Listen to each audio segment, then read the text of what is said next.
ngal tummodiral teddingol fijoɓe e hooreɓe coftal ɓalli koye o sapito baysa waɗuno Serou Guirassy jonna mbuñaari Nimba Dor fijoɓe worɓe e fijoɓe rewɓe ko Mariana fijowo judo jonnano Salam Sow fijowo lato balo lolluɗo e Thomas Tunkara hendi mbuñaari martaba walla jaahu. Mi waɗi koye langandi ɗum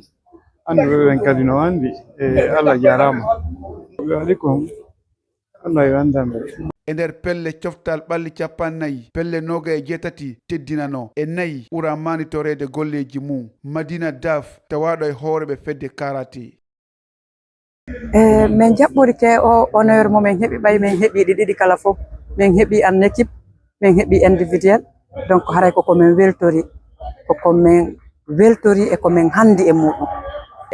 Athlète ɓe ɓe jaɓani fawtade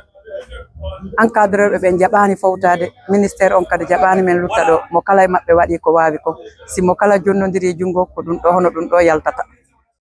E ko Ramatoulaye Hawil fijowo karaté hendino mbuñaari espoir walla tama'u ko rewɓe. Hiila weltori sago ngal mi golle fi yomi ɓurtu avant sugol hara mi heɓay ko ɓuri ɗum ɗo min jalludu e mum mi fini mi tawi mo famille an on e mum min jalludu e mum donc ko golle ɗen nafata hande mi heɓi ɗum ɗo la weltani mawɓe am ɓe la weltani hoore am o honneur ɗo ko ɓe jonniɗan ko Allah tu yoɓata. Mamoudou Bori Ba cukko hoorejo nde fedde jendeyanke hertorɓe coftal ɓalli yuɓɓunde ngal tummodiral heno artude fanude Nimba Dor. Nimba Dor ko cérémonie en tout cas heɓuɓe résultat ji moƴƴi e nder sport ko ɓe woni e wadde ko ɓen ɗon e lamɓe maɓɓe ɓen ko ɓen ɗon min tummindirta ɗo min récompense ɓe e golle ko ɓe waɗi kon ko ɗum woɓɓe heɓa médaille woɓɓe heɓa trophée o hikka ɗo Nimba Dor transition ɗo ko